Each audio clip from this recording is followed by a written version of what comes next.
এই হচ্ছে আজকে বৃষ্টি, এক নাগাড়ে হয়ে চলেছে। দেখো বৃষ্টি, নিচে তো জলই জমে গেছে, ড্রেনগুলো পুরো ভরে গেছে।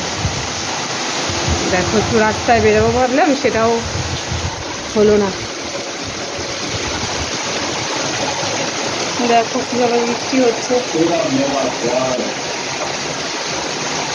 একদম মুষলধারে বৃষ্টি যেটা বলে সেরকম হচ্ছে। সেই সকাল থেকে শুরু হয়েছে, 11:30 থেকে।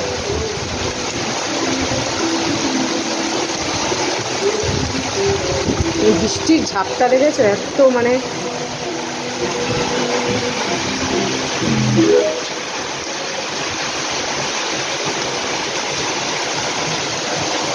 এরকম বৃষ্টি হলে তাহলে তো পুজোতে কেউ বেরোতেই পারবে না।